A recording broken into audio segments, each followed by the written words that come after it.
বাংলাদেশে এবং বাংলাদেশের বাইরে পৃথিবীর বিভিন্ন প্রান্তে যে যেখান থেকে চ্যানেল আই দেখছেন আপনাদের সকলকে সাদর আমন্ত্রণ তৃতীয় মাত্রা দেখবার জন্য। দেশের সর্বোচ্চ বিদ্যাপীঠ ঢাকা বিশ্ববিদ্যালয় এবং ঢাকা বিশ্ববিদ্যালয় কেন্দ্রীয় ছাত্রছাত্রী সংসদ ডাকসু বাংলাদেশের ইতিহাসের সঙ্গে নানাভাবে সম্পর্কিত। স্বাধীনতা সংগ্রাম এবং স্বাধীনোত্তর বাংলাদেশে নানা গণতান্ত্রিক সংগ্রামে ডাকসুর ভূমিকা ইতিহাসে উল্লেখযোগ্য।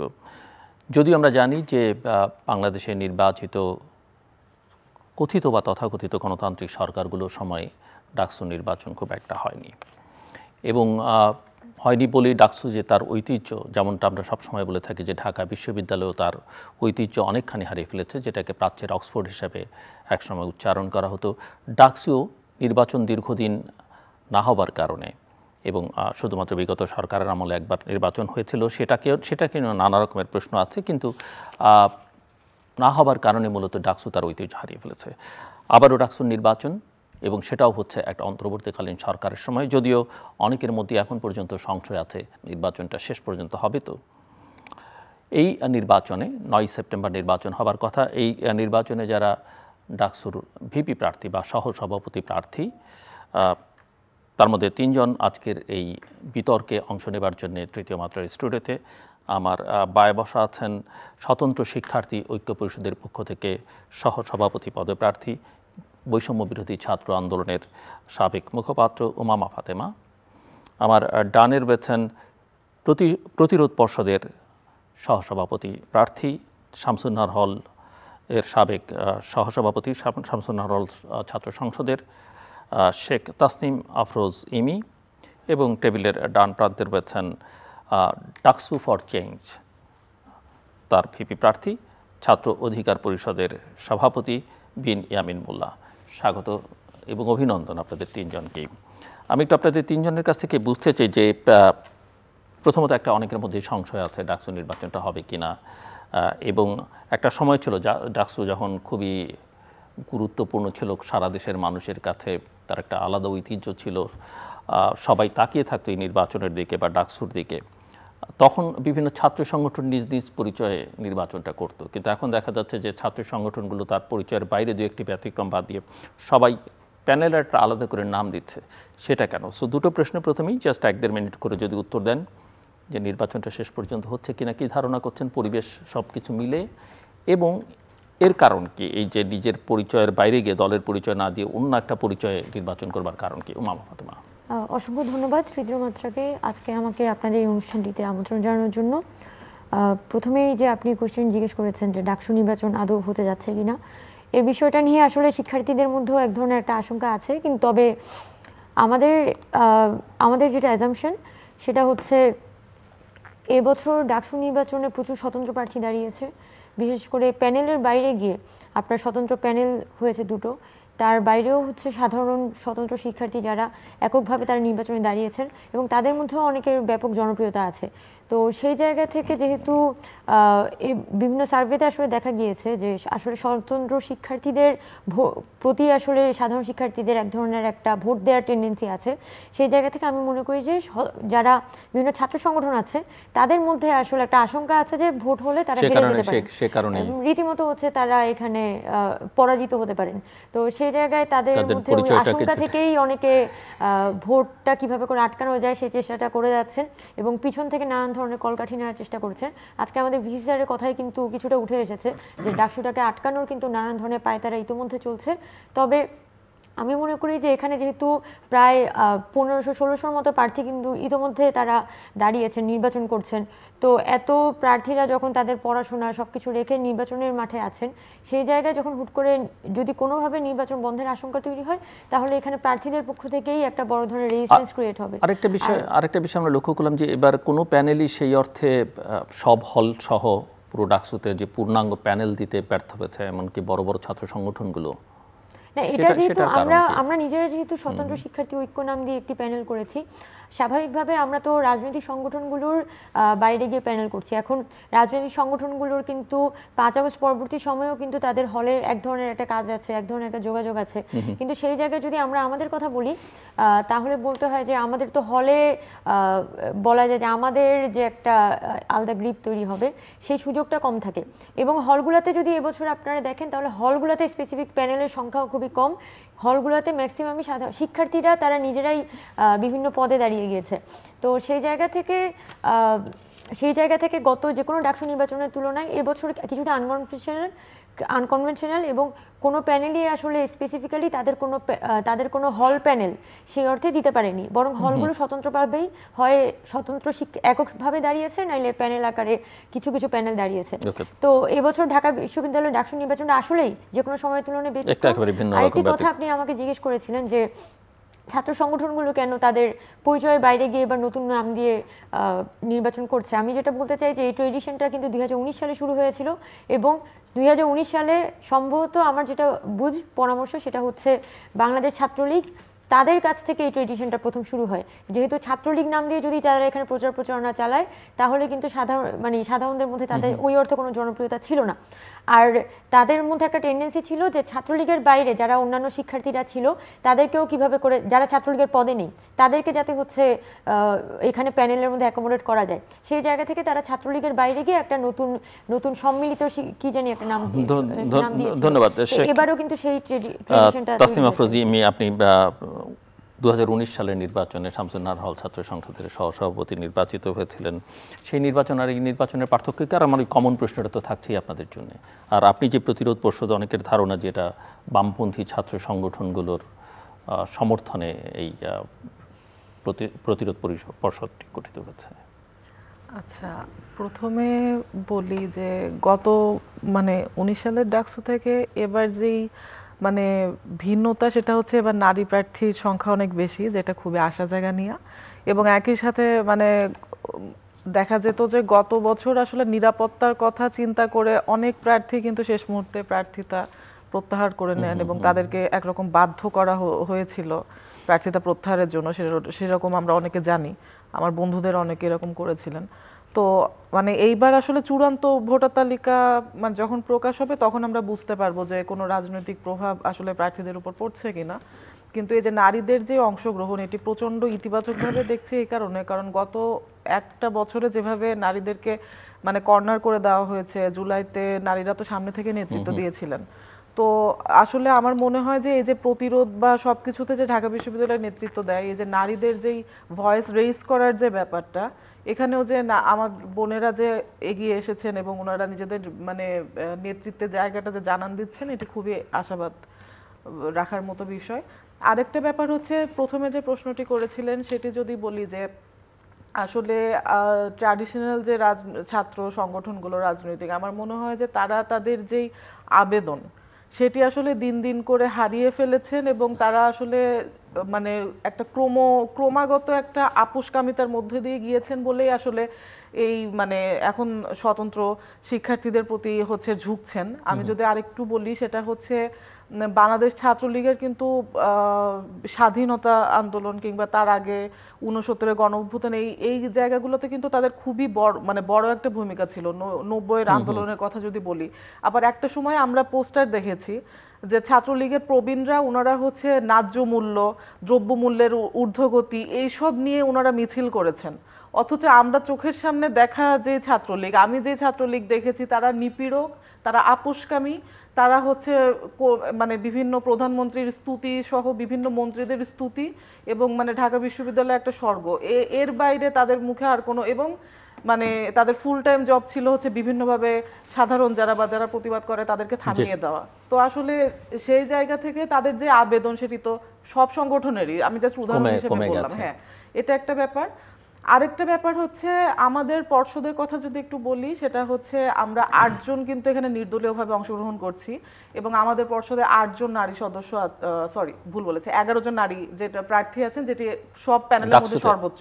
জি, কেন্দ্রীয় কতজন এখন ডাকসুর? আমি সহ 11 জন। না, টোটাল পোস্ট কয়টা ডাকসুতে? 28টার মধ্যে 11 জন নারী প্রার্থী এবং বাম ঘরানার শিক্ষার্থীদের একটা অংশগ্রহণ আমাদের মধ্যে আছে।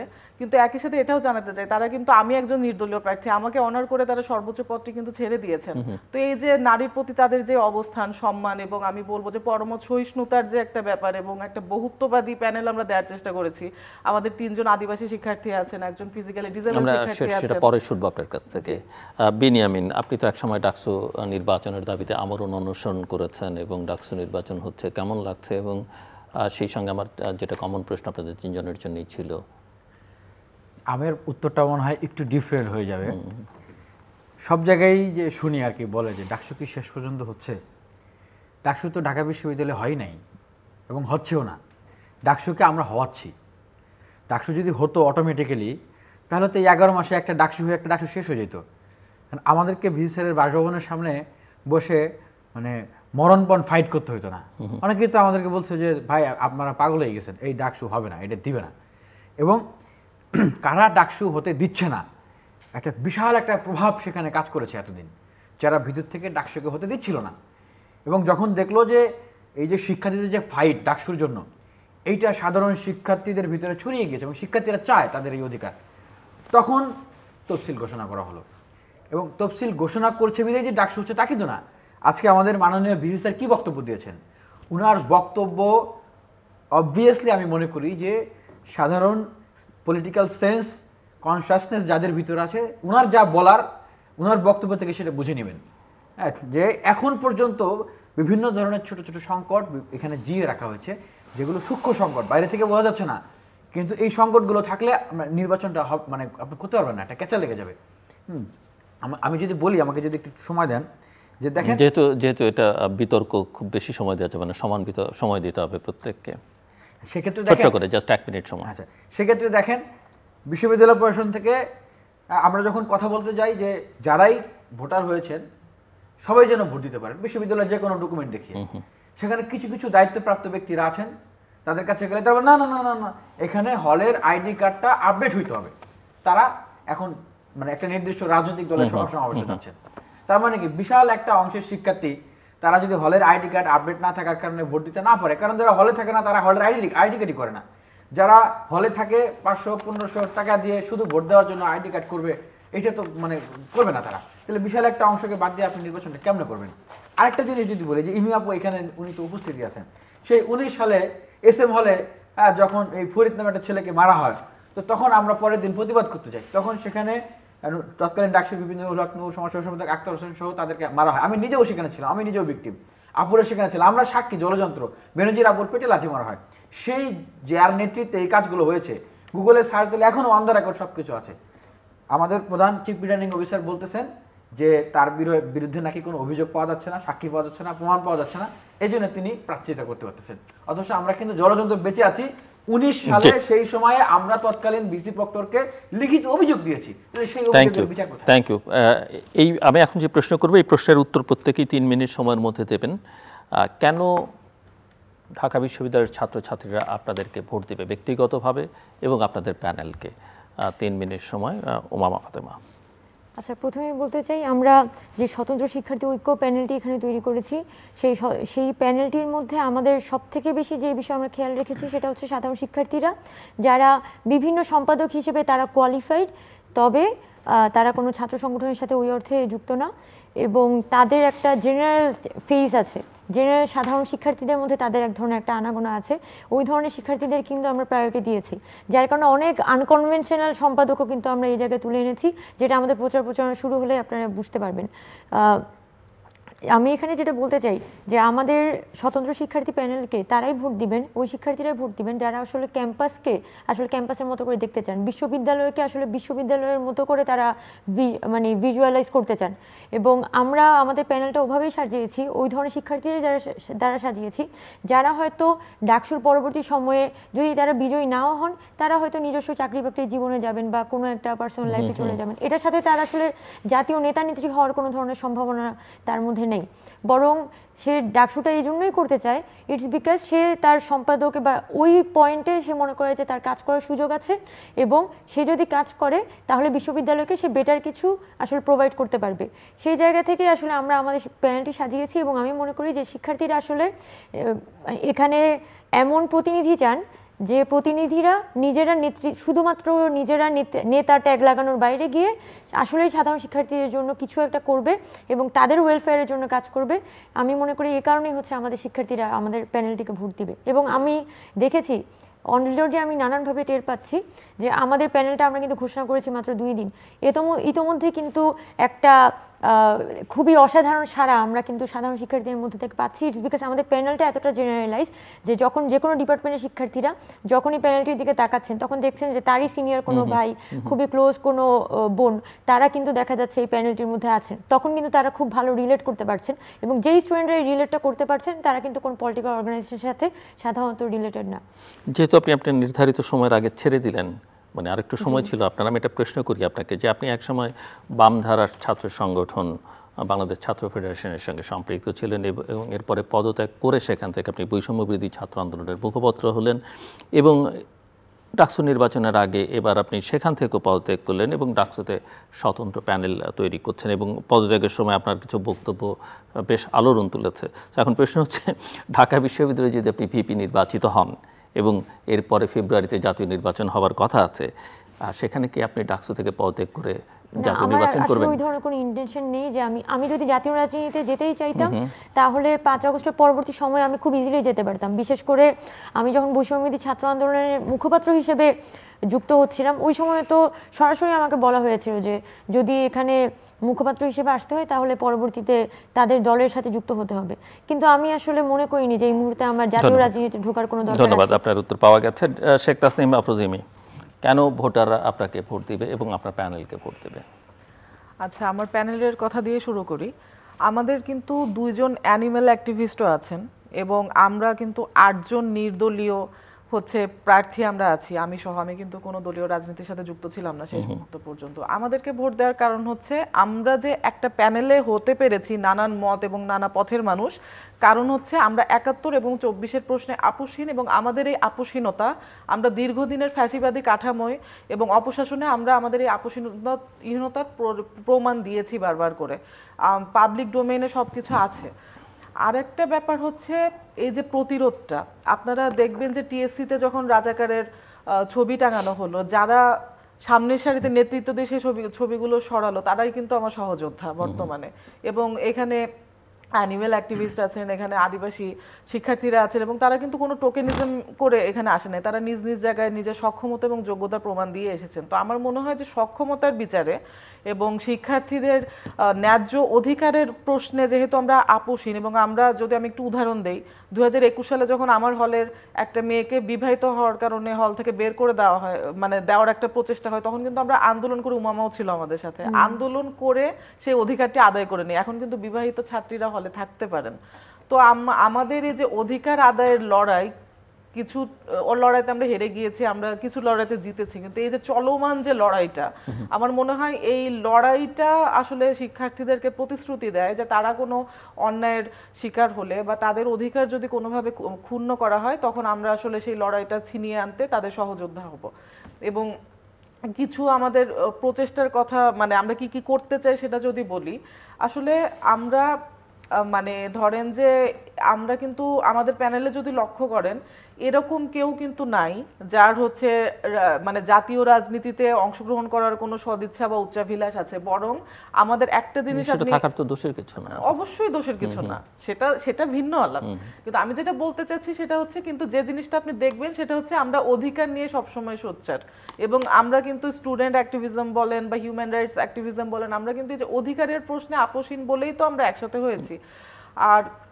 আরেকটা ব্যাপার হচ্ছে, মিডিয়াতে আসলে নানানভাবে আমাদেরকে বামপন্থী বা বাম ঘরানার বলার চেষ্টা করা হচ্ছে। আমি বিনীতভাবে অনুরোধ করি এটা না বলার জন্য, কারণ বামপন্থী কয়েকজন আছেন অধিকার কর্মী আমাদের সাথে, কিন্তু তারা ডাকসুর ইতিহাসে কিন্তু বামপন্থীদের ফলাফল খুব একটা খারাপ নয়। সেটা অবশ্যই আমি সেটাকে কোনোভাবে মানে দোষারোপ করছি না। আমি যেটা বলতে চাচ্ছি সেটা হচ্ছে আপনারা তা না, তারা তাদের সর্বোচ্চ পদটা তো অনার করে ছেড়ে দিয়েছেন, তাহলে আমার জন্য কেন আমার প্যানেল পরিচিত হবে না? তো আসলে মানে ব্যাপারটা এরকম, এবং নানানভাবে যে ফ্রেমিং এর মধ্যে আমাদেরকে আনা হচ্ছে, আমি সবাইকে অনুরোধ করবো এটা না করতে। Thank you. বিনিয়ামিন মোল্লা, কেন আপনাকে ডাকসুর সহসভাপতি করা হবে, ভোটাররা কেন ভোট দেবে এবং আপনার প্যানেলকে কেন নির্বাচিত করবে? এই প্রশ্নের উত্তরটা এখন দৃশ্যমান, কারণ অভ্যুত্থান পরবর্তী সময়ে ঢাকা বিশ্ববিদ্যালয়ের শিক্ষার্থীদের অধিকার ভিত্তিক সবচেয়ে গুরুত্বপূর্ণ যে আন্দোলনটা বা গুরুত্বপূর্ণ যে অর্জনটা, সেইটা আমি মনে করি যে এই ছাত্র সংসদ নির্বাচন। এই ছাত্র সংসদ নির্বাচনের জন্য অনেক ফাইট করতে হয়েছে, এবং আমি যেটা একটু আগে বলছিলাম যে আমি নিজে আমরণ অনশন করেছি, আমার সাথে বিশ্ববিদ্যালয়ের শিক্ষার্থীরা সঙ্গ দিয়েছে, সংহতি জানিয়েছে। এবং এই যে শিক্ষার্থীদের যে একটা চাওয়ার জায়গা, তো এখন আসলে মানে নির্বাচনের তফসিল ঘোষণা হয়ে গেছে, বিশ্ববিদ্যালয়ে আমেজ বিরাজ করতেছে, দেখা যাচ্ছে যে অনেকেই ভোট চাইতে যাচ্ছেন। তো একটা বাস্তবতা হচ্ছে এইটাই, দূর বাস্তবতা, যে তাদের যে জনশক্তি অনেকেরই বা তাদের অনেকেরই যে লজিস্টিক আছে, এই লজিস্টিক নিয়ে যদি ওনারা মাঠে নামতেন, একটা সংগঠনে যদি মাঠে নামতেন, 3 দিন মাঠে থাকলেই একটা জাতীয় পর্যায়ে একটা আলোচনা তৈরি হয়েছে। ওনারা চাইলে 1 সপ্তাহের ভিতরে কিন্তু ডাকসু আদায় করতে পারতেন, কিন্তু ওরা কিন্তু নামেন নাই। তো শিক্ষার্থীরা তো এই জিনিসগুলো দেখতেছে যে আসলে কারা আসলে শিক্ষার্থীদের বন্ধু, শিক্ষার্থীর অধিকার নিয়ে কাজ করতেছে। আরেকটা জিনিস যদি বলতে চাই, যে আমি যদি আমার ব্যক্তিগত জীবনের কথা বলি, যে আমার নামে 12টা মামলা দিয়েছিল শেখ হাসিনা। আমি 8 বার ছাত্রলীগ আওয়ামী লীগ কর্তৃক হামলার শিকার হয়েছি। আমি 4 বার গ্রেপ্তার হয়েছি, 2 বার জেলে ছিলাম, 1 বার 6 মাস আর 1 বার 7 মাস। এখন এই যে আমার জেল জুলুম অত্যাচার, আমাকে কেন এগুলো করেছে শেখ হাসিনা? কারণ সেই সময়গুলোতে দেখা যেত কিছুদিন পরপরই বিভিন্ন হলগুলোতে ছাত্রদের উপরে নির্যাতন করা হতো, এবং ছাত্র শিবির, ছাত্রদল ট্যাগ দিয়েও নির্যাতন করা হতো। তো তখন কিন্তু আমরা কেউ না দাঁড়ালেও আমরা প্রতিবাদ করেছি। আপুরা অনেকেই ছিলেন, কিন্তু অনেক সময় দেখা যেত কেউই প্রতিবাদ করে না, কিন্তু আমরা প্রতিবাদ করেছি। এবং সেই যে আবরার ফাহাদ হত্যা, ফুলপরীকে লাঞ্ছিত করা, সেই 18 কোটা সংস্কার আন্দোলন থেকে 24-এর অভ্যুত্থান, এই যত ঘটনা ঘটেছে প্রত্যেকটা সময় প্রতিবাদ করেছি। এবং অভ্যুত্থানের সময় যখন 18ই জুলাই ছাত্র সমন্বয়কদেরকে অনেককেই নিয়ে যাওয়া হলো, তখন আমাকেও বলা হয়েছিল যে আমিও যেন সেখানে যাই, সাথে কয়েকজন নিয়ে, এবং 9 দফাকে 8 দফা বানিয়ে ফেলি। তা আমি পল্টন ময়দানে সেদিনই আমি ভাষণ দিয়েছি, আলোচনা করা যাবে না। এই কারণে 28শে জুলাই আমাকে অভ্যুত্থানের সময় গ্রেপ্তার করা হয়। এবং অভ্যুত্থানের পরেও যে শিক্ষার্থী বান্ধব কাজগুলো, যে চাকরির যে কোটা, সেই চাকরির সব সমস্যা কিন্তু সমাধান হয় নাই। সেই চাকরির আবেদন ফি 200 টাকা করা, সেটার জন্য আন্দোলন করেছি। পিএসসি সংস্কার আন্দোলন এখনও চলমান আছে, এবং ডাকসু আন্দোলন, সেটা তো যেটা বললাম আর কি, সেটা তো করতেছি। তো সেই জায়গা থেকে মনে হয় যে শিক্ষার্থীরা এগুলো বিশ্লেষণ করবেন। আর আরও বড় কথা হচ্ছে যে আমাদের যে প্যানেলের নাম, সেটা নামই আমরা দিয়েছি ডাকসু ফর চেঞ্জ। যে আমরা আর বিগত সময়ে পেশিশক্তি আর কালো টাকার রাজনীতিতে ফেরত যেতে চাই না, দখলদারিত্বের রাজনীতি ফেরত যেতে চাই না, এবং হল কেন্দ্রিক একাডেমি এরিয়ায় কমিটি দিয়ে যে লেজুর ভিত্তির আধিপত্যের রাজনীতি, সেটাকে আমরা আর বিস্তার করতে চাই না। আগে আমরা দেখতাম যে ক্যাম্পাসে এমন মিটিং মিছিল হচ্ছে যে যেটার সাথে ছাত্রদের কোনো সম্পর্ক নাই, মানে কোনো একটা জাতীয় বিষয়ের কোনো একটা ঘটনা, কারো কোনো নেতার কোনো একটা বিষয়, এই ধরনের কার্যক্রম আমরা করতে চাই না। আর আমাদের যে slogan, no more dirty politics, no more violence, make the DUCSU for academic excellence, আমরা ডাকসুর মাধ্যমে বিশ্ববিদ্যালয়কে একাডেমিক এক্সেলেন্সের জায়গায় নিয়ে যেতে চাই। আর আমাদের যে ভিশন, সেটা খুবই ক্লিয়ার, 1 স্টুডেন্ট 1 বেড 1 টেবিল। কারণ এই জায়গা থেকে একটু রিয়েল ডিবেটের মধ্যে এখন আমরা প্রবেশ করতে চাই, এবং অন্যদেরকে কেন ভোট দেবেন না, আপনি কেন সেরা, সেটা বলতে হবে। এবং এখন এই পর্যায়ে আপনারা একজন আরেকজনের বক্তব্যকে কাউন্টার করতে পারবেন, মানে এক একজনের বক্তব্যকে কেন্দ্র করে যদি আপনার কোনো কিছু পাল্টা বক্তব্য থাকে সেটা রাখতে পারবেন। এখানে যারা নেই, আমরা আরও অনেককে আমন্ত্রণ জানিয়েছি, আমরা জিএসদের নিয়েও বিতর্ক করব, তাদের সম্পর্ক বলতে পারেন। সো আপনাকে প্রমাণ করতে হবে যে আপনি কেন অন্যদের থেকে সেরা। 3 মিনিট, এমনি শুরু করবেন। আচ্ছা, এটি আসলে প্রচন্ড কঠিন প্রশ্ন আমার জন্য, কারণ আমার দীর্ঘদিনের সহযোদ্ধা 2 জন, এবং আমি কোনোভাবে মনে করি না যে হচ্ছে তারা মানে আমার যে কোনো অংশে কম যোগ্য। এবং আমার কামনা থাকবে যে যিনি ডাকসুতে নির্বাচিত হন না কেন, তিনি যাতে একটা ছাত্র বান্ধব আসলে ডাকসু আমাদের এবং বিশ্ববিদ্যালয় আমাদেরকে উপহার দেন। এবং আমার আসলে মানে আমি একটু ক্লিয়ার করি, সেটা হচ্ছে আমি আসলে চাই সুস্থ ধারার রাজনীতি ক্যাম্পাসে চলুক। তো এই যে একটা বিকেন্দ্রীকরণ কিংবা বিরাজনীতিকরণের দিকে আমরা ঝুঁকছি, আমার মনে হয় যে যেরকম আপনি ইতোমধ্যে খেয়াল করে দেখবেন যে সাধারণ শিক্ষার্থীদের যে পরিচয়, সেই আইডেন্টিটি অলরেডি ছিনতাই করা হয়েছে।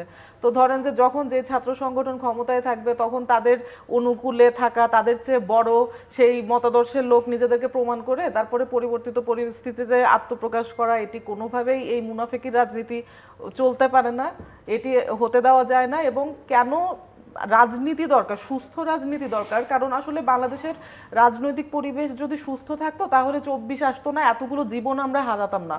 আমাদের যারা রাজনীতিবিদ, বিশ্ববিদ্যালয়ের শিক্ষার্থীরা যদি রাজনীতি না করে, তাহলে কারা রাজনীতি করবে? ব্যবসায়ীরা, যারা হচ্ছে মাফিয়া, যারা হচ্ছে মানে সন্ত্রাসবাদ করতে করতে যারা হচ্ছে উপরে ওঠে, তারা রাজনীতি করবে? অবশ্যই না। এখানে ইন্টেলেকচুয়াল যেই জায়গাটা, আমার মনে হয় সেটির দরকার আছে। এবং আমি আসলে এটি পুরোপুরি ছেড়ে দিতে চাই ছাত্রছাত্রীদের উপর। যে হচ্ছে ইন্টেলেকচুয়াল জায়গায় অবদান রাখতে চায় সে রাখবে, যে রিসার্চে অবদান রাখতে চায় যে সে রাখবে, যে বিসিএস ক্যাডার হতে চায় সে হবেন। যিনি রাজনীতি করতে চান তাকে তার স্বপরিচয় রাজনীতি করার পূর্ণ অধিকার দিতে হবে। এবং এই যে মানুষের মানে মানে নানান রকম বক্তব্য, যেরকম আগে হচ্ছে দেশের প্রায় 90% মানুষ ছাত্রলীগ আওয়ামী লীগের হয়ে গিয়েছিল, এখন আবার এই যে সেই কারণে ছাত্রলীগের আবার আওয়ামী লীগের রাজনীতি নিয়ে প্রশ্ন না তুলে টোটাল রাজনীতি নিয়ে প্রশ্ন তোলা, মাথা ব্যথা হলে মাথা কেটে ফেলো। আমার মনে হয় যে এটিও একটি ট্র্যাপ, এবং আসলে যার দোষ তারই আসলে এটার মাসুল দেওয়া উচিত। আমি মনে করি যে অন্য কাউকে আসলে এই বলির পাঠা বা এটার জন্য মূল্য দেওয়া উচিত না, এটা একটা পয়েন্ট। আরেকটা পয়েন্ট হচ্ছে আমি ব্যক্তিগত জায়গা থেকে মনে করি যে শিক্ষার্থীদের আসলে রাজনীতি সচেতন হওয়ার দরকার, এবং তাদের রাজনীতি সচেতনতা 24-এর মতো একটি গণ অভ্যুত্থান ঘটিয়ে ফেলতে পারে। তাদের রাজনীতি সচেতনতা 52-র ভাষা আন্দোলন এনে দিয়েছিল, 71-এ 69-এ গণ অভ্যুত্থান বলেন, 71-এ মুক্তিযুদ্ধ বলেন, 90-এ স্বৈরাচার পতন বলেন। তো আসলে এগুলো কিন্তু সব ছাত্রদের হাত ধরে আসা। তো এই কারণে আমার মনে হয় যে ভবিষ্যতে মানে বাংলাদেশ তো একটা চলমান, থেমে যায় নাই, ভবিষ্যতে যাতে এই রকমের কিছু না হয়, ঠিক যেভাবে 90-এর পরে ডাকসু বন্ধ করে দেওয়া হয়েছিল, আমার মনে হয় নানান রকম মিষ্টি মিষ্টি ট্র্যাপে আমাদের ফেলানো হচ্ছে, যাতে ভবিষ্যতে এরকম কোনো তীব্র আন্দোলন গড়ে উঠতে না পারে। এবং দেশের যে আইন শৃঙ্খলা পরিস্থিতি কিংবা ধরেন যে সরকারের সক্ষমতা, বিশ্ববিদ্যালয়ের সক্ষমতা অবশ্যই, এবং মবের কথা আমি বলছি, গতকালকে 3টা বাচ্চাকে পিটিয়েছে, একজনকে স্পট ডেড করে ফেলেছে। এই যে মবের বিরুদ্ধে সামাজিক আন্দোলন, এটা কি আপনি রাজনীতির বাইরে রাখবেন? আমার মনে হয় যে এই যে তীব্র সামাজিক আন্দোলন গড়ে তোলার জন্য ভবিষ্যতে অবশ্যম্ভাবী, সেটার জন্য রাজনীতি সচেতনতা আবশ্যক। Thank you Umama. আচ্ছা, আমি এখানে মানে মিমি আপু যে কথাটি বললেন আমিও সে জায়গায় একদমই একমত যে বিনিয়ামিন ভাই আমাদের সিনিয়র, ইমি আপু আমার সিনিয়র, মানে বেশ সিনিয়র, এবং আমরা কিন্তু একসাথে আন্দোলন করেছি। সো এখানে একই পদে হয়তো মুখোমুখি দাঁড়িয়ে আছি, কিন্তু সত্যি বলতে আমি যে সলিডারিটিটা অনুভব করি, এটা গত ডাকসু নির্বাচনে কিন্তু দাঁড়িয়েছিলাম, কিন্তু এই যে সলিডারিটি প্রত্যেকটা প্রার্থীর সাথে, প্রত্যেকটা প্রার্থী কোনো না কোনো সময় মিছিল করেছেন, একসাথে হেঁটেছেন, একটা আন্দোলন করেছেন। সো এটা খুবই ডিফিকাল্ট। কিন্তু আমি মনে করি যে কিছু জায়গায় ভিশনগত পার্থক্য আছে, যে আমরা আসলে কেমন দেখতে চাই সামনের ভবিষ্যৎটা। তো আমি দিন শেষে কেন একটা স্বতন্ত্র প্যানেল দিতে হলো, ইটস বিকজ ঢাকা বিশ্ববিদ্যালয়কে আমি মনে করি যে ঢাকা বিশ্ববিদ্যালয়ের আসলে খুব বড় ধরনের ড্রাস্টিক চেঞ্জ দরকার। কারণ 1990 সালে আমাদের শেষ ডাকসু ইলেকশনের আগে শেষ ইলেকশন হয়েছিল 91 সালে। তখন বাংলাদেশে কয়টা প্রাইভেট বিশ্ববিদ্যালয় তৈরি হয়? মাত্র একটা ছিল, সম্ভবত ব্র্যাক ইউনিভার্সিটি বা এনএসইউ তৈরি করা হয়েছিল। কিন্তু এই যে এখন এসে কিন্তু পাবলিক ইউনিভার্সিটি থেকেও প্রাইভেট ইউনিভার্সিটিগুলো অনেক বুম করছে, এবং চাকরির বাজারে কিন্তু তারা যতটা সহজে জায়গা করে নিতে পারছে, সেখানে কিন্তু আমাদের ঢাকা বিশ্ববিদ্যালয়ে যারা শিক্ষার্থীরা আছে তারা কিন্তু সহজে পা রাখতে পারেন না। আবার আমাদের ঢাকা বিশ্ববিদ্যালয়ে যারা সাধারণ শিক্ষার্থী আছে তাদের কিন্তু ক্যাম্পাসের তাদের শিক্ষকরা তাদের ডিপার্টমেন্ট থেকে ওভাবে ট্রেন আপও করা হয় না, যাতে ভবিষ্যতে তারা নিজেদের মতো করে ব্যবসা করতে পারে বা নিজেদের মতো করে জব মার্কেটে এন্টার করতে পারে। উল্টা যেটা হয়, ছাত্রদের মধ্যে ফার্স্ট ইয়ারে আসার পরে আস্তে আস্তে দেখা যাচ্ছে রেজাল্ট খারাপ হচ্ছে, টিচার পড়াতে পারে না, ফ্রাস্ট্রেশন গ্রো করে, এবং ক্যাম্পাস নিয়ে নানান ধরনের ফ্রাস্ট্রেশন গ্রো করে, এবং পরবর্তীকালে এই বিশাল অংশের ছাত্র তারা কিন্তু সরকারি চাকরিমুখী হয়ে পড়ে। ফলে কি হয়, ঢাকা বিশ্ববিদ্যালয় একটা শিক্ষিত বেকার তৈরির কারখানাতে পরিণত হয়। আর এই সমস্যাগুলো সমাধান করার উপায়টা কি? ক্যাম্পাসে তো একটা সিরিয়াস একাডেমিক রিফরমেশন ছাড়া আমরা এই সমস্যাটা আসলে সমাধান কোনোভাবে করতে পারবো না। এবং এই একাডেমিক রিফরমেশন আমি আমার একদমই নন পলিটিক্যাল কারো কাছে ছেড়ে দিতে পারি না, যারা আসলে রাজনীতি নিয়ে কোনো ধরনের বোধবুদ্ধি নাই। যেহেতু আমি নিজে একসময় একটা ছাত্র রাজনীতি সংগঠনের সাথে যুক্ত ছিলাম, এবং ক্যাম্পাসের ছাত্র রাজনীতির যে বিভিন্ন ছাত্র রাজনীতি এবং শিক্ষক রাজনীতির যে বিভিন্ন ধরনের ডাইনামিক্সগুলো আছে, সেগুলো সম্পর্কে আমি খুবই ভালোভাবে অবগত। একই সাথে আমার ডিপার্টমেন্ট বলি, ফ্যাকাল্টি বলি, এবং কীভাবে ঢাকা বিশ্ববিদ্যালয়ের রিসার্চ ফিল্ড, ঢাকা বিশ্ববিদ্যালয়ের বাইরেও বাংলাদেশের যে বিভিন্ন নলেজ বেসড যে আসলে একাডেমিক মানে ইয়েগুলো আছে, এক্সপোজারগুলো আছে, সেগুলো সম্পর্কে আমার খুবই ভালো আইডিয়া আছে। এবং আমি মনে করি যে আমি যদি এখানে ভিপি হয়ে আসতে পারি, তাহলে আমার পক্ষে সবথেকে ভালো যেটা সম্ভব সেটা হচ্ছে একটা ব্যালেন্স ক্রিয়েট করা। আমি এখানে একটা একাডেমিক রিফরমেশনের মধ্য দিয়েও যেমন ক্যাম্পাসকে ড্রাইভ করতে পারবো, কারণ আমার ওই অভিজ্ঞতাটা আছে, আমার ওই ভিশনটা আছে, এবং আমার দীর্ঘদিনের একটা পরিকল্পনাও তৈরি হয়েছে। আবার একই সাথে যেহেতু আমি রাজনীতির সাথে সম্পর্কিত ছিলাম, তাই রাজনীতির এবং একাডেমিক্সের মধ্যে কীভাবে করে ব্যালেন্সটা এখানে ক্রিয়েট করা সম্ভব ক্যাম্পাসের ভিতরে, সেই জিনিসটা নিয়ে আমি একটা বেটার ড্রাইভ দিতে পারবো। সেজন্য আমি মনে করি যে ঢাকা বিশ্ববিদ্যালয় এই মুহূর্তে আমার আশাটা খুব গুরুত্বপূর্ণ, because Dhaka university needs a balance. Thank you Biniyamin. আমি এটা স্বীকার করি, এবং এটা আমরা একে অপরকে অ্যাকনলেজ করি যে আমাদের পথ চলা একটা সংগ্রামী পথ চলা ছিল, আমরা একে অপরের সাথে ফ্যাসিবাদ বিরোধী লড়াই করেছি। আমি এই টেবিলের বাইরেও যারা আছে আমি তাদের সাথেও একটু অ্যাড্রেস করে নিই। যেমন যদি একটা জায়গায় আসি যে আমরা একটা ছাত্র সংগঠনকে বা একজন ক্যান্ডিডেটকে আমরা চিনতামই না কেউ, আমি জানি না ওনারা চিনতেন কিনা, আমরা কেউ চিনতাম না অভ্যুত্থান পূর্ববর্তী সময়ে। তো তাদের আসলে সেই লড়াই সংগ্রামের কোনো কাজ আসলে নাই। এবং আমরা দেখেছি যে সামাজিক যোগাযোগ মাধ্যমে তাদের অনেক ছবি ভিডিও আসতেছে।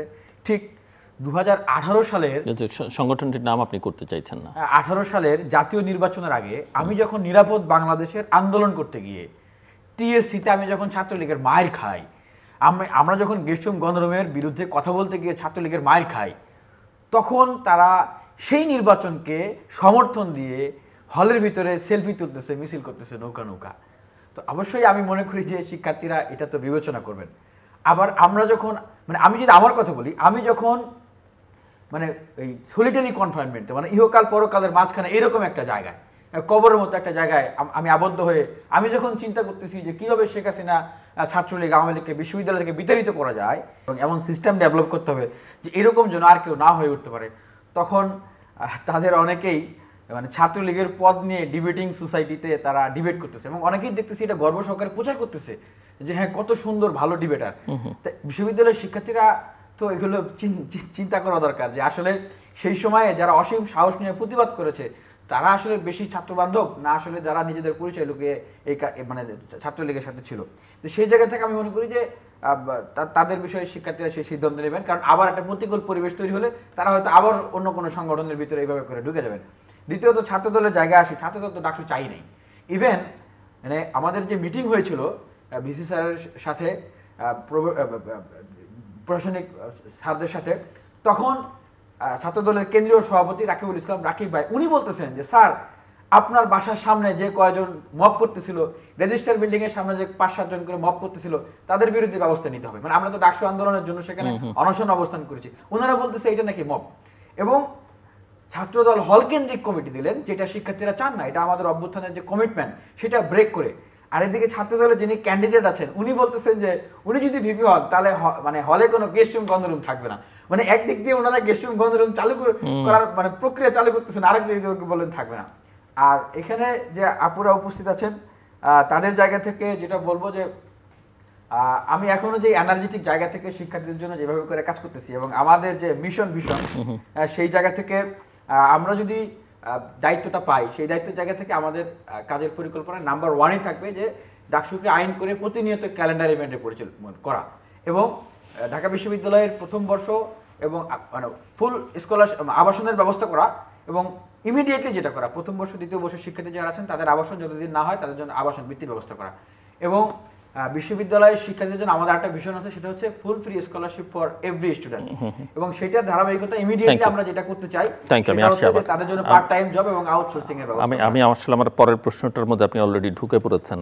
সো উমামা আপনার কাছ থেকে শুনতে চাই যে আপনি ডাকসুর ভিপি হলে আগামী 1 বছরে কি করবেন, মানে আপনার কি কি প্ল্যান? কিছুটা আপনি বলেছেন আপনি ব্যালেন্স করতে চান, তো বাট এটা তো ধরেন একটা নীতিগত, বাট ছাত্রছাত্রীরা ফিল করবে এরকম কি করতে চান, কি প্ল্যান কর্মসূচি অনেক অনেক অনেক প্ল্যান আছে আপনার ম্যানিফেস্টোতে কি আছে? যদি ইন নাটশেল আপনি জাস্ট 3-4 মিনিট। এখনো ইশতেহার আমার পুরোপুরি সম্পূর্ণ হয়নি কাজ, তবে যেহেতু গত 1 বছর আমরা তো বছরের পর বছর আজকে 6 বছর ডিপার্টমেন্টে যেমন খুবই সক্রিয় ছিলাম স্টুডেন্ট হিসেবে, একই সাথে রাজনীতির ময়দানেও যখনই দেখা গেছে কোনো সমস্যা হয়েছে, কোনো অন্যায় হয়েছে, তখন আমরা কিন্তু মানববন্ধন করেছি, প্রতিবাদ জানিয়েছি। সো এই জায়গাগুলো আমাদের স্টুডেন্ট হিসেবে আমরা সবসময় চর্চা করে গেছি। তো আপনি যদি জিজ্ঞেস করেন যে ভিপি হলে আমি কী করবো, প্রথমত ঢাকা বিশ্ববিদ্যালয় একটা লুপের মধ্যে আটকে পড়েছে, যেটা হচ্ছে পলিটিক্যাল লুপ, যেটা দেখা যাচ্ছে ছাত্রলীগ এক ধরনের একটা আধিপত্যের মধ্যে গত 17 বছর ঢাকা বিশ্ববিদ্যালয়ের হলগুলোতে তৈরি করেছিল। এখন পরবর্তী জাতীয় নির্বাচনের পর হলগুলোতে কি পুনরায় একটা ছাত্র সংগঠনের আধিপত্য তৈরি হবে কিনা, বা বিভিন্ন ছাত্র সংগঠনের ধরেন ব্লক ভাগ করে করে রুম ভাগ করে করে তারা নিজস্ব কিছু আধিপত্য তৈরি করবে কিনা, তার কিন্তু কোনো গ্যারান্টি আসলে নেই।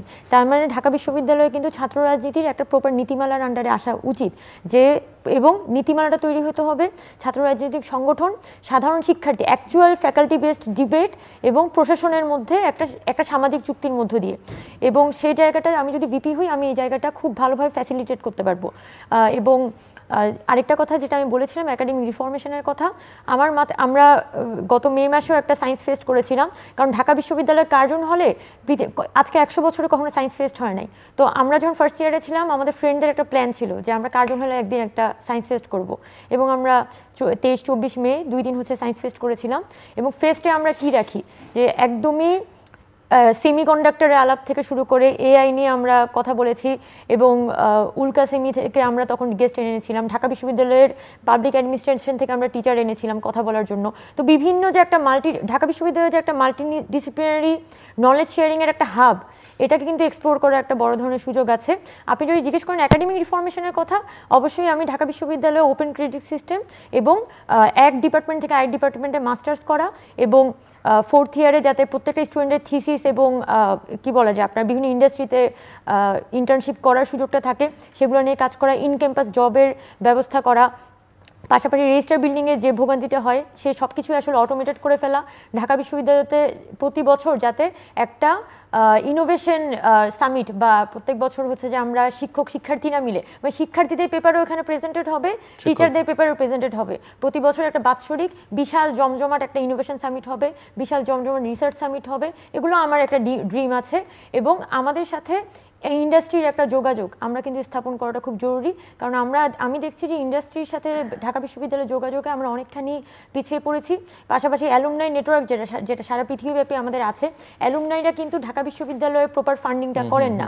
সেই জায়গায় ঢাকা বিশ্ববিদ্যালয়ের সাথে অ্যালুমনাইদের যে সম্পর্কটা, সেটা আরও বেশি হচ্ছে একাডেমি নির্ভর করাটা গুরুত্বপূর্ণ। তবে এখানে আমি দুইটা খুবই গুরুত্বপূর্ণ বিষয় একদমই অ্যাড্রেস করিনি, যেটা আমি আসার সাথে সাথে ইতিমধ্যে আমি কিছুটা সমাধান করার চেষ্টা করেছি, তবে আসার সাথে সাথে আমি হাত দিব, সেটা হচ্ছে ঢাকা বিশ্ববিদ্যালয়ের যে আবাসন সংকট, এবং ঢাকা বিশ্ববিদ্যালয়ের যে ভালো ঠিকমতো খাবারের কোনো পরিবেশ নাই, ভালো কোনো নর্মাল ভাত আর ডাল পাওয়া যায় না। একটা ইউনিভার্সিটি যেখানে ভাত ডাল ডিম মুরগির মাংস পাওয়া যায় না দুপুরবেলা খাওয়ার জন্য। আমি যদি এখানে ভিপি হয়ে আসি, আমি এই আবাসন সংকট এবং এই যে আপনার খাবারের সংকটটার কথা বললাম, সেটা হচ্ছে ভালো একদমই ক্যাম্পাসের মধ্যে এটা সমাধান করার চেষ্টা করব। এবং এখানে আবাসন সংকটের যে কথাটা বললাম, যে আবাসন সংকট অলরেডি আমি কিছুটা নিরসন করার চেষ্টা করেছি, এবং সেটা ব্যক্তিগত উদ্যোগ থেকেই বলতে পারেন। সেটা হচ্ছে ঢাকা বিশ্ববিদ্যালয়ে অতি রিসেন্টলি একটা প্রোগ্রাম চালু করেছে, যেটা হচ্ছে এক ধরনের একটা ফিনান্সিয়াল এইড, যে সকল নারী শিক্ষার্থীরা হলে থাকার জন্য এলিজিবল, কিন্তু তারা হয়তো মেধা তালিকায় কিছুটা পিছনে থাকার কারণে এখনই তারা সিট পাচ্ছেন না, 6 মাস 7 মাস পরে হয়তো তারা সিট পাবেন। সেই শিক্ষার্থীদের জন্য ঢাকা বিশ্ববিদ্যালয় কিন্তু একটা আর্থিক সহায়তা প্রোগ্রাম চালু করেছে নিজেদের ফাইন্যান্সিংয়ে, এবং আমি কিন্তু ছাত্রী হিসেবে এটাকে একদমই সেপ্টেম্বর মাস থেকে ফ্যাসিলিটেট করে গেছি। যে আমরা যে কাজগুলো করতে চাই সেটা তো বললামই, যে আমাদের প্যানেলের নাম DUCSU for change, vote for change, আমাদের যে slogan no more dirty politics, no more violence, make the DUCSU for academic excellence, এবং আমাদের যে vision one student one bed one table. কারণ আমরা যেটা লক্ষ্য করেছি যে মাদার অফ অল প্রবলেম এটাই হচ্ছে আবাসন। এইখান থেকেই আসলে লেজের ভিত্তিক রাজনীতি, গেস্টরুম গণরুম কালচার, এই জিনিসগুলো তৈরি হয়। সেক্ষেত্রে আমরা ইমিডিয়েটলি প্রথম বর্ষ দ্বিতীয় বর্ষের শিক্ষার্থী যারা এখনও আবাসন পাননি তাদের আবাসনের ব্যবস্থা করা, যতদিন না হয় ততদিন আবাসন বৃত্তির ব্যবস্থা করা, এটা আমরা করতে চাই। এবং দ্বিতীয়ত বিশ্ববিদ্যালয়ের শিক্ষার্থীরা যাদের খাবারের একটা বিশাল একটা সমস্যা, এটা নিয়ে আমরা কাজ করতে চাই, যে ভর্তুকি দিয়ে হলেও তাদের জন্য পুষ্টিসম্মত খাবারের ব্যবস্থা করা হয়। এবং তৃতীয়ত আমাদের বিশ্ববিদ্যালয়ের শিক্ষার্থীদের জন্য যেটা বললাম যে ফুল ফ্রি স্কলারশিপের যে ভিশন, কারণ এই দেশ থেকে লক্ষ লক্ষ কোটি টাকা পাচার হয়ে গেছে, বিভিন্ন প্রজেক্টে হাজার হাজার কোটি টাকা বিনিয়োগ করা হয়, কিন্তু হিউম্যান রিসোর্স ডেভেলপমেন্ট, জাতি গঠনের জন্য ঢাকা বিশ্ববিদ্যালয়ের বিশ্ববিদ্যালয় শিক্ষার্থীদেরকে যদি একটু ভর্তুকি বাড়ায় দেওয়া হয়, অনেক টাকা কিন্তু লাগে না একজন শিক্ষার্থীদের পিছনে, তো সেখানে তারা কি বই কিনবে, খাবার খাবে, এই নিয়ে টেনশন করতে হয়। তো এটা যদি সলভ হয়, সেটা আমরা করার জন্য ভীষণ আছে। আর ইমিডিয়েটলি আমরা যেটা করতে চাই শিক্ষার্থীদের জন্য এই জায়গাটায়, যে তাদের জন্য যাদের অনার্স হয়ে গেছে ইন্টার্নশিপ, অন্যদের জন্য পার্ট টাইম জব এবং আউটসোর্সিংয়ের ব্যবস্থা, এই কাজগুলো আমরা করতে চাই। এবং তার পাশাপাশি আমরা দেখেছি যে 1000 কোটি টাকার একটা মেগা প্রজেক্ট হয়েছে এই বিশ্ববিদ্যালয়ে, কিন্তু সেই প্রজেক্টটা আসলে বিশ্ববিদ্যালয়ের সাথে খাপ খাওয়ানো হয় নাই, সেখানে লাইব্রেরির বিষয়গুলো আসে নাই, অনেক হলের অনেক কিছু মিসিং হয়ে গেছে। এটাকে আমরা ইমিডিয়েটলি রিভাইজ করব, রিভাইজ করে শিক্ষার্থীদের সাথে আলোচনা করে ডাকসুর পরে আমরা আরও যদি কিছু প্রয়োজন হয় আমরা সেগুলো এখানে সংযুক্ত করব, এবং পুরো বিশ্ববিদ্যালয়ে একটা ফ্রি ওয়াইফাইয়ের ব্যবস্থা করা, সেটা আমরা করার জন্য চেষ্টা করবো আর কি। এবং বিশ্ববিদ্যালয়ের একটা আধুনিক বিশ্বমানের গবেষণা কেন্দ্র, এবং যে গবেষণা কেন্দ্রগুলো সেগুলোকে সংস্কার করে আধুনিক করে, এগুলো আমরা করতে চাই। এবং রেজিস্টার বিল্ডিংয়ের যে গোলকধাতা, এটাকে অটোমেশন এবং ওয়ান স্টপ সার্ভিস, এবং আমাদের যে বাসগুলো আছে ট্রান্সপোর্টেশন বাইরে থেকে, এগুলোর সমস্যা আছে, এগুলো সমাধান করা, এবং অ্যাপস ইনস্টল করা, যেন একজন স্টুডেন্ট এক ক্লিক করেই দেখতে পারে যে তার বাসটা আসলে কোথায় আছে। এবং এর পাশাপাশি একাডেমিয়া ইন্ডাস্ট্রিয়াল রিলেশনশিপ তৈরি করা, কারণ এই যে সিলেবাস পড়ে চাকরি পায় না, আবার এদিক দিয়ে প্রতিষ্ঠানগুলো বলতেছে যে আমরা দক্ষ লোক পাই না। এটা যদি হয়ে যায় তাহলে এই সংকটটা অনেকটা কমে যাবে। এবং এই বিশ্ববিদ্যালয়ের যে একটা নিরাপত্তার সমস্যা, যে কেউ যেভাবে চাইলে ঢুকতে পারতেছে, নারী শিক্ষার্থীরা আমাদের প্রায় অর্ধেক, এবং সুফিয়া কামাল হল, কুয়েত মৈত্রী হল, তারপর হচ্ছে শেখ ফজিলুর মুসিফ হল, এগুলো কিন্তু ক্যাম্পাসের বাইরে। সুতরাং আমাদের আপুদের নিরাপত্তার ব্যবস্থাটা আরও জোরদার করা, এবং ক্যাম্পাসে আমরা ইতিমধ্যেই যে শাটল ইলেকট্রিক ভেহিকেল যে গ্রিন ফিউচার থেকে নামানো হয়েছে, আমি সেটার ফিউচার হচ্ছে ব্র্যান্ড অ্যাম্বাসেডর আর কি, তো অলরেডি 5টা আছে, আরও 40টা নামানোর জন্য কাজ করতেছি। এবং বিশেষায়িত রিক্সা বিশ্ববিদ্যালয়ে থাকবে, নির্দিষ্ট মানে পোশাকে নির্দিষ্ট ভাড়া, এবং তারা অধমপায়ী থাকবে, এরকম একটা কাজ করার উদ্যোগ চলতেছে। এবং বিশ্ববিদ্যালয়ের যে মেডিকেল সেন্টার, এটাকে একটা আধুনিক জায়গায় নিয়ে আসা। মাঝে মাঝে বিশ্ববিদ্যালয়ের বিভিন্ন হল, মসজিদে নামাজ পড়তে গেলে বিভিন্ন জায়গায় ভেঙে ভেঙে পড়ে যায়, সকল কিছু টেম্পার টেস্ট করা সকল ভবনের, এবং এগুলোকে সংস্কার করা। এবং বিশ্ববিদ্যালয়ে সর্বোপরি বলতে গেলে যে বিশ্ববিদ্যালয়ের টিএসসি ভিত্তিক অনেকগুলো সংগঠন আছে, সেক্ষেত্রে ডিবেটিং সোসাইটি, সাংবাদিক সমিতি, ক্রীড়া, শিল্প, সাহিত্য, এরকম অনেক সংগঠন আছে, এর বাইরেও অনেক সংগঠন আছে। কিন্তু আপনার জাস্ট আমি ইন্টারাপ্ট করি, আপনাদের এই যে অঙ্গীকারগুলো অনেকটা রাজনীতিবিদদের মতো অঙ্গীকার হচ্ছে না? কারণ এগুলো করবার ক্ষমতা ডাকসুর কতখানি থাকবে? এটা তো আপনি করতে পারবেন, চাপ প্রয়োগ করতে পারবেন, আদায় করবার চেষ্টা করতে পারবেন, কিছু কিছু পারবেন, তো সবটা কি পারবেন? এটা তো প্রশাসনের উপর নির্ভর করবে, এবং মূল দায়িত্বটা তো তাদের। আমি বলছি এই বিষয়গুলো নিয়ে কাজ করতে চাই, আমি করে দেবো, আমি কিন্তু সেটা বলি না।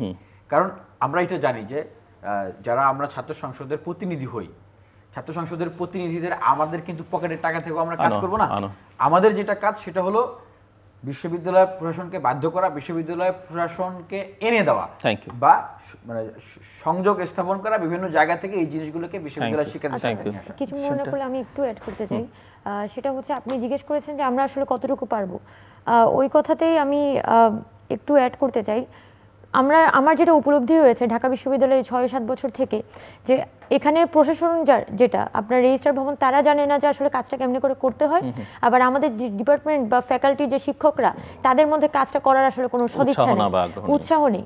তো আমি অ্যাজ এ স্টুডেন্ট আমার কাজটা কি, ওই জিনিসটাকে ফ্যাসিলিটেট করা। আমি আমার রেজিস্ট্রার বিল্ডিং এবং আমি আমার ফ্যাকাল্টি কানেক্ট করে দিব যে স্যার তো ওই পলিটিক্সটা বুঝেন না যে কীভাবে করে কাজটা করতে হয়।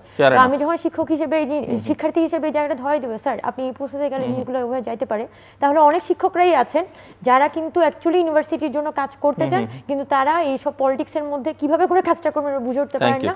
সেই জন্য যদি আমরা শিক্ষার্থী হিসেবে ওই ধরনের রাজনীতি সচেতন এবং একই সাথে একাডেমিক্যালি এবলড হই, তাহলে কিন্তু আমাদের পক্ষে এটা ফ্যাসিলিটেট করা অনেকখানি সহজ হয়। সেকেন্ড দিলে আমার কথা শেষ করে ফেলতাম, 10 সেকেন্ড শেষ করতে হবে তাড়াতাড়ি। তো এই যে সংগঠনগুলো আছে, এবং টিএসসির বাইরেও এরকম অনেক সংগঠন আছে, আমি মনে করি যে এগুলো হচ্ছে বিশ্ববিদ্যালয়ের প্রাণ, বৈচিত্র্য, ডাইভার্সিটি অফ ডেমোক্রেসি। তো এগুলোকে ধারণ করে সাথে নিয়ে কাজ করা, এবং বিশ্ববিদ্যালয়ের ডান বা মধ্যমপন্থী অনেক মতাদর্শের শিক্ষার্থীরা এবং সংগঠন আছে, সবাইকে নিয়ে আসলে কাজ করতে চাই। ধন্যবাদ। আসলে মানে আমি একটু বলি, 19 সালে ডাকসু নির্বাচন করেছিলাম, কারণ হচ্ছে আমাকে যখন হল থেকে বের করে দেওয়ার একটা মানে সর্বশক্তি দিয়ে হল প্রশাসন চেষ্টা করে, তখন আমি জেদ ধরেছিলাম যে আমার মতো করে আর কোনো মেয়েকে আমি ভিকটিম হতে দিব না। এবং 19 সালে যখন আমি ভিপি নির্বাচিত হই, আলহামদুলিল্লাহ 1 বছরের মধ্যে একটা মেয়েকেও প্রশাসন হল থেকে বের করতে পারে নাই, চেষ্টা করেছে, আমি আটকিয়েছি। এবং আমার অনেকগুলো কাজ, যেরকম হচ্ছে এক হলের মেয়ে আরেক হলে যেতে পারতেন, অনাবাসিক ছাত্রীরা আইডি কার্ড জমা দিয়ে হচ্ছে ওনারা হলে প্রবেশ করতে পারতেন, সবগুলো উদ্যোগ বন্ধ করে দিয়েছে। আমি সবার আগে যেগুলো কাজ আমার হলে সুবিধাভোগী ছাত্রীরা ছিলেন, সেই উদ্যোগগুলো আমি বিশ্ববিদ্যালয় পর্যায়ে নিব। এবং আরেকটা ব্যাপার হচ্ছে, আসলে নিজে আসলে কিছুটা বৈষম্যের শিকার না হলে না আসলে ওই জায়গায় থেকে বোঝা যায় না সংকটটা কোথায়। আমাকে দেখেন যে ভিসি স্যার কিংবা বিশ্ববিদ্যালয় প্রশাসন যেই মিটিংগুলো করছে, রাজনৈতিক ছাত্র মানে সংগঠন বা যাদের সাথে, আমাকে কোথাও তারা রাখছে না। তো এই যে শিক্ষার্থীদের যে অংশগ্রহণে না থাকার যে ব্যাপারটা, আমি যদি নির্বাচিত হই, আমি চেষ্টা করব যে প্রতিটা স্টুডেন্টের কথা যাতে উঠে আসে, এবং তাদের ব্যাপারটা যেন মানে প্রিভিলেজড যারা, তারা নির্ধারিত না করে দেয়। এটা একটা ব্যাপার। আরেকটা ব্যাপার হচ্ছে নারী অধিকার নিয়ে, যেহেতু আমি দীর্ঘদিন ধরে কাজ করছি, এবং নারীদের হলের সংখ্যা হচ্ছে ছেলেদের সংখ্যার অর্ধেকেরও কম, প্রথম আমার প্রায়োরিটি থাকবে নারীদের আবাসন সংকট নিয়ে কাজ করা, এবং বিশ্ববিদ্যালয়ের নারী বান্ধব শৌচাগার নেই, একটা বেয়ার মিনিমাম এটা। তো এই যে এই ব্যাপারগুলোতে গুরুত্ব আরোপ করা। এবং আরেকটা ব্যাপার হচ্ছে, আসলে ইউনিভার্সিটির সক্ষমতা যতটা আছে তার চেয়ে তারা আসলে কম সক্ষম, কারণ তারা জাস্ট কেয়ার করে না। তো তাদেরকে দায়িত্বশীল করার জন্যই আসলে ছাত্র সংগঠন মানে লাগবে, এবং ডাকসু আসলে শক্তিশালী যদি না হতো বারবার তো ডাকসু বন্ধ করে দেওয়া হতো না। তো এই ক্ষেত্রে আসলে ডাকসুর সক্ষমতা ডাকসু ইটসেলফ প্রমাণ করে। এবং আরেকটা ব্যাপার হচ্ছে আমাদের ক্রেডিট ট্রান্সফারের সুযোগটা সেভাবে নেই বাইরের ইউনিভার্সিটিগুলোর সাথে, সেটি আমাদের একটা চেষ্টার মধ্যে থাকবে। এবং শিক্ষক নিয়োগের যে সংস্কার এটা আমাদের অবধারিতভাবে আমরা আদায় করে নিব, কারণ দেখা যায় যে প্রত্যেকটা ডিপার্টমেন্টে কিছু টিচার আছে রাজনৈতিকভাবে নিয়োগপ্রাপ্ত হন কিংবা হচ্ছে টার্গেট করে করে শিক্ষার্থীদের নাম্বার কমিয়ে দেন শুধুমাত্র মতাদর্শের ভিন্নতার কারণে। শিক্ষক এবং শিক্ষার্থীদের যে দাসের সম্পর্ক আমরা এটা ব্যালেন্স করতে প্রতিজ্ঞাবদ্ধ, এবং আমার দাবি থাকবে যিনি নির্বাচিত হন তিনি যেন এই কাজটি করেন। এবং শিক্ষকদের যে ইভ্যালুয়েশনের ব্যাপারটা, শিক্ষক মূল্যায়ন এটা বাধ্যতামূলক করতে হবে, কারণ শিক্ষার্থীদের সংখ্যা বেশি, আমাদের কোনো স্টেক নেই, আমাদের স্টেক দিতে হবে। এবং একই সাথে ৭১-এর প্রশ্নে আমরা আপোষহীন, এবং মুক্তিযুদ্ধ এবং গবেষণা সম্পাদক যিনি হবেন তাকে দায়িত্বশীল করা আমাদের একটা অঙ্গীকারের মধ্যে পড়ে। এবং আমরা হচ্ছে অক্সফোর্ড যখন প্রতিষ্ঠিত হয়েছিল তখনও আসলে একাডেমিক যে হেল্পটা তারা পেতেন, মানে কয়েকটা গ্রুপে শিক্ষার্থীদেরকে ভাগ করে দিয়ে তাদেরকে একটা একাডেমিক একটা সাপোর্টের মধ্যে আনা, সেটি এখনও আমি মনে করি ঢাকা বিশ্ববিদ্যালয়ে খুব বেশি জরুরি। এবং ফার্স্ট ইয়ার থেকে শিক্ষার্থীদেরকে একটা গ্রুমিংয়ের মধ্যে আনা, তাদের যাতে টিউশনি করে না চলতে হয়, কারণ পরবর্তী ক্যারিয়ারে এটি কোনো ভ্যালু অ্যাড করে না। তো শিক্ষা মানে বিশ্ববিদ্যালয়ে যেই শিক্ষার্থী যেই দিকে যেতে চায় প্রথম বর্ষ থেকে যাতে তাদেরকে সেভাবে গ্রুম করে, সেই বিশ্ববিদ্যালয়কে সেইভাবে সক্ষম করাটা আমাদের একটা দায়িত্বশীলতার মধ্যে আছে। এবং বাইরের বিশ্ববিদ্যালয়ের সাথে আমরা এমনভাবে আমাদের যোগাযোগটা রক্ষা করব। 19 সালে যিনি আন্তর্জাতিক সম্পাদক হয়েছিলেন উনি জাস্ট হচ্ছে নিজে মানে ক্যামব্রিজে চলে গিয়েছেন, ঢাকা বিশ্ববিদ্যালয়ের শিক্ষক হয়েছেন, কিন্তু বাইরের বিশ্ববিদ্যালয়ের সাথে যে কমিউনিকেশন করা যাতে আরও বেশি শিক্ষার্থীরা বাইরে সুযোগ পান বা ভালো অপরচুনিটি পান সেই কাজ তিনি সেভাবে করতে পারেন না। তো মানে আমরা দায়িত্বশীল করতে চাই আমাদের আন্তর্জাতিক সম্পাদককে। ধন্যবাদ। জি ধন্যবাদ। একেবারে শেষ প্রান্তে আমরা বা মিনিট দেড়েক সময় প্রত্যেকের জন্য, এবং যেহেতু আমরা জানি ভোটারদের একটা বড় সংখ্যক মেয়েদের কিছু কিছু প্রসঙ্গ আপনারা সমস্যা অ্যাড্রেস করেছেন, সেক্ষেত্রে আরও কিছু যোগ করতে চান কিনা? বিশ্ববিদ্যালয়ে যে ক্যাম্পাসের লেজুর ভিত্তি যে রাজনীতি সেটা থেকে আমরা জানি যে বড় বড় রাজনৈতিক দলগুলোর ছাত্র সংগঠন আছে, কিন্তু অনেক ঐতিহাসিক মুহূর্তে আমরা দেখেছি যে ছাত্র সংগঠন আসলে মূল দলের কথা অতীতে শোনেনি বা তারাই আসলে ডিকটেট করেছে। সেই জায়গাটা একটা বড় ব্যত্যয় এখন আমরা লক্ষ্য করি, সেখানে আপনারা কিছু করবেন কিনা? এবং ক্লোজিং রিমার্কস যে কোনো আপনি আপনার মতো করে দিতে পারেন, এবং ভোটারদের কাছে আপনি আপনার মতো করে আপনার স্টাইলটা আমরা একটু দেখতে চাই, কীভাবে ভোট চাইবেন। বিনিয়ামিন ১ থেকে ১.৫ মিনিট সময়। প্রথমে যেটা বলতে চাই যে আপনাদের পিছনে স্ক্রিনে কিছু ছবি দেখানো হচ্ছে, সেখানে ছাত্র দলের একটা সংবাদ সম্মেলনের ছবি বারবার দেখানো হচ্ছে। মানে এটার যে একটা ভিজুয়ালাইজেশন সেন্স, বাইরে থেকে মনে করবে যে ওনারাই মনে হয় ডাকসুর জন্য অনেক ফাইট টাইট আন্দোলন করতেছে ক্যাম্পাসে বা আসতেছে, মূলত ওনারা তারা আসলে ডাকসুর বিপক্ষে। এটা আসলে খুব বেশি দেখা যায় না, আপনি যেরকম মনে করছেন বা আপনার চোখটা ওখানে বেশি গেছে। এইখানে যে জিনিসটা আসতে পারতো যে ডাকসুটা আসলে কিভাবে আসলো, সেই লড়াই সংগ্রামগুলো এখানে আসতে পারতো, কিন্তু সেটা নাই। তা আবার হচ্ছে বিগত সময়ে শিক্ষার্থীদের যে লড়াই সংগ্রাম ছিল সেগুলো যারা ক্যান্ডিডেট তাদের সেই জিনিসগুলো অনেকগুলো থাকতে পারতো আমার কাছে যেটা মনে হয়েছে।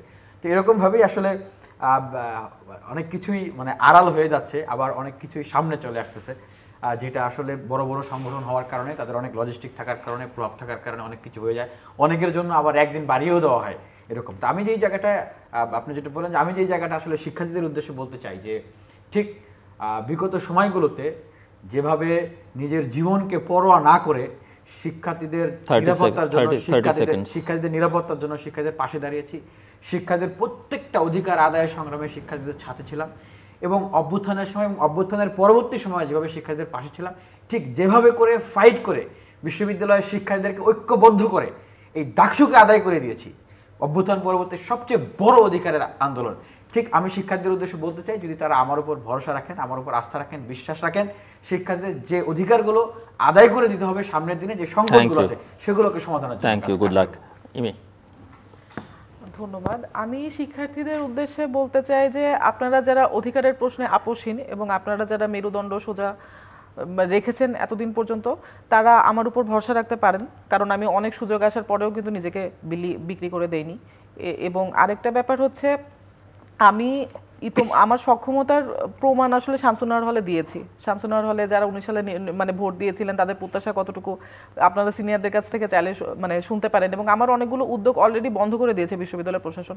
আমাকে যদি সুযোগ দেওয়া হয় আমি সবার আগে যে বেসিক রাইটগুলো, খাবারের মান, শিক্ষার মান, আবাসন, এইগুলো নিয়ে কাজ করতে চাই, এবং যেগুলো সম্ভব যেগুলো সম্ভব সেগুলো আমার ইচ্ছা আছে যে সক্ষমতার মধ্যে 1 মাসের মধ্যে সেগুলোকে আসলে কার্যকর করার চেষ্টা করা। এবং আরেকটা ব্যাপার হচ্ছে আমি নির্বাচিত হই বা না হই অধিকারের প্রশ্নে আমি সারা জীবন ইনশাল্লাহ আপোষহীন থাকবো এবং আমার জায়গা থেকে আমি দায়িত্ব পালন করে যাব। আমি শিক্ষার্থীদেরকে আহ্বান জানাবো যে আপনারা আসলে এই অধিকারের লড়াই আমার সাথে সামিল হন। এবং আরও বলতে চাই যে আসলে আপনারা যাকেই ভোট দেন না কেন, অনেক রকম ভোট কেন্দ্রের সংখ্যা অপ্রতুলতা কিংবা নানান রকম বিপত্তি বিশ্ববিদ্যালয়ে অবিবেচনা প্রশস্ত কার্যকলাপ করছে, ভোটার আইডি কার্ড নিয়ে একটা ঝামেলা অলরেডি করছে। তো মানে যাকে ভোট দেন না কেন বিনীতভাবে অনুরোধ করছি আপনারা অবশ্যই 9 সেপ্টেম্বর ভোট দিতে আসবেন। ধন্যবাদ। ধন্যবাদ। উমামা। আমি খুব সংক্ষেপেই আসলে বলবো, সেটা হচ্ছে আসলে ছাত্রদেরই সিদ্ধান্ত নিতে হবে যে আগামী দিনে ঢাকা বিশ্ববিদ্যালয়ের ক্যাম্পাসকে কি তারা কোনো রাজনৈতিক বলয়ের মধ্যে আবদ্ধ করে ফেলতে চান, নাকি ক্যাম্পাস হিসেবে ঢাকা বিশ্ববিদ্যালয়ের যে অপার সম্ভাবনা সেটাকে তারা বরং উন্মুক্ত করতে চান। যদি এই কোয়েশ্চেনটা শিক্ষার্থীরা অ্যান্সার করে তাহলে কিন্তু তারা তাদের উত্তরটা পেয়ে যাবে। এবং আমি মনে করি যে কোনো শিক্ষার্থী তারা যখন হচ্ছে ঢাকা বিশ্ববিদ্যালয়কে একটি বিশ্বমানের বিশ্ববিদ্যালয় হিসেবে নির্মাণ করার কথা চিন্তা করবেন, তার অপশন হিসেবে সবসময় আমাকে খুঁজে পাবেন। এবং আরেকটি কথা আমি নারী হিসেবে এখানে বলতে চাই, যেটা 5 আগস্টের পূর্ববর্তী সময় আমরা দেখেছি, এখানে 5 আগস্টও ডিফাইনিং ফ্যাক্টর না। ঢাকা বিশ্ববিদ্যালয়ে বলি, বাংলাদেশে বলি, নারীরা কখনোই ভোকাল নারীরা কখনোই দেখা যাচ্ছে যে সোসাইটির মধ্যে স্পেসটা করতে পারে না, বরং তাদেরকে নানান ধরনের ট্যাগ দিয়ে তাদেরকে প্রান্তিক করে ফেলার চেষ্টা করা হয়, যেটা আমার সাথেও হয়েছে গত 5 আগস্ট পরবর্তী সময়ে বহুবার হয়েছে। বাম ট্যাগ দেওয়া, শাহবাগী ট্যাগ দেওয়া, এবং আমি যা না আমাকে প্রতি মুহূর্তে সেরকম একটা চেহারায় নিয়ে যাওয়ার চেষ্টা করা। তো মেয়েদের ক্ষেত্রে এটা সবসময় হয়ে থাকে যে নারী ইস্যু নিয়ে যখন আমরা কথা বলবো, নারী ইস্যুকে এক ধরনের একটা সাইডলাইন করে ফেলার চেষ্টা করা হয়, নারী নিরাপত্তার কোশ্চেনকে একটা সাইডলাইন করে ফেলার চেষ্টা করা হয়। তো ঢাকা বিশ্ববিদ্যালয়ে এবছর একজন নারী ভিপি অবশ্যই দরকার। এ কারণ হচ্ছে যে নারীদের যে কণ্ঠস্বর সেটা আসলে কখনোই পুরুষরা হতে পারে না, বরং ঢাকা বিশ্ববিদ্যালয়ে যে এই 50% স্টুডেন্ট বর্তমানে নারী, সেই নারীদের কণ্ঠস্বর হয়ে ওঠার জন্য এবছরই একমাত্র সময়, সব থেকে ভালো সময়। এবং এই বছরই একজন নারী ভিপি নির্বাচনের মাধ্যমে তারা আসলে তাদের ভাগ্যের একটা পরিবর্তন ঘটাতে পারে এবং ক্যাম্পাসের পরিবেশ। পুরুষদের কণ্ঠ হারিয়ে যাবে না তো? না, পুরুষদের কণ্ঠ তো অলরেডি এত কণ্ঠস্বর, নারীদের তো কিছু কণ্ঠ থাকাটা জরুরি। দর্শক, অনুষ্ঠানের শেষ প্রান্তে আমরা সামাজিক যোগাযোগ মাধ্যম ফেসবুক, এক্স এবং ইউটিউবে তৃতীয়মাত্রা লাইভ স্ট্রিম হচ্ছে, আপনারা দেখতে পারেন। টেলিভিশনের পর্দায় দেখতে না পারলে যে কোনো সময় যে কোনো স্থান থেকে ইউটিউবে তৃতীয়মাত্রা চ্যানেলটি সাবস্ক্রাইব করে এই পর্ব বা পুরনো পর্বগুলো আপনারা দেখতে পারেন। উমামা ফাতেমা, শেখ তাসনিম আফরোজিমি এবং বিন ইয়ামিন মোল্লা, অনেক অনেক ধন্যবাদ আমাদের সঙ্গে আজকে যুক্ত হওয়ার জন্য এবং আপনাদের প্রত্যেকের জন্য শুভকামনা। দর্শক, ঢাকা বিশ্ববিদ্যালয় ছাত্রছাত্রী সংসদ ডাকসু নির্বাচন 9 সেপ্টেম্বর। আমরা চাই যে নির্বাচনটি শান্তিপূর্ণভাবে হোক এবং নির্বাচনে ছাত্রছাত্রীদের, ঢাকা বিশ্ববিদ্যালয়ের শিক্ষার্থীদের যে আকাঙ্ক্ষা তার প্রতিফলন ঘটুক ফলাফলের মধ্য দিয়ে, এবং যারা বিজয়ী হবেন তারা তাদের অঙ্গীকারগুলো পূরণ করবার চেষ্টা করবেন। একই সঙ্গে বিশ্ববিদ্যালয়ের এই নির্বাচনটা যেন নিয়মিত হয় সেই বিষয়ে তারা নিজেরাও সজাগ এবং সতর্ক থাকবেন, যেন নিজেরা ভিপি, জিএস বা সংসদে গিয়ে যদি কিছুটা বাড়তি সময় পাওয়া যায় সেই সময়ের জন্য অপেক্ষা না করে নির্বাচনটাকে নিয়মিত অনুষ্ঠিত করবার দিকে তারা মনোযোগ দেবেন, এটা আমাদের প্রত্যাশা। এবং ডাকসু শুধু ঢাকা বিশ্ববিদ্যালয়ের ছাত্রছাত্রীদের প্রতিনিধিত্ব করে বটে ভোটের মাধ্যমে, কিন্তু আসলে গোটা বাংলাদেশের মানুষের ভাগ্যের সঙ্গেও তার যে রাজনৈতিক চেতনা, আকাঙ্ক্ষা, সেটাও ডাকসু অনেক সময় তার নেতৃত্ব দেয়, অনেক সময় সারা দেশের মানুষের হয়ে লড়াইটা করে। আমরা আশা করব যে ডাকসুর নেতৃত্ব সেরকম একটা জায়গায় বিশ্ববিদ্যালয়ের শিক্ষার মান, বিশ্ববিদ্যালয়ের ছাত্রদের আকাঙ্ক্ষা পূরণ, প্রয়োজন পূরণ, চাহিদা পূরণ, সেটাও যেমন তারা করবে, দেশের প্রয়োজনটাও তারা মেটাবার চেষ্টা করবেন। কোনো অবস্থাতেই যেটা রাজনৈতিক লেজুরবৃত্তি সেখানে আমরা না দেখি, আবার বিরাজনীতিকরণের কোনো ধারাও যেন সেখানে প্রতিষ্ঠিত হোক, সেটাও আমরা চাই না। আমাদের সঙ্গে থাকবার জন্য অসংখ্য ধন্যবাদ। আপনাদের সবার জন্য শুভকামনা।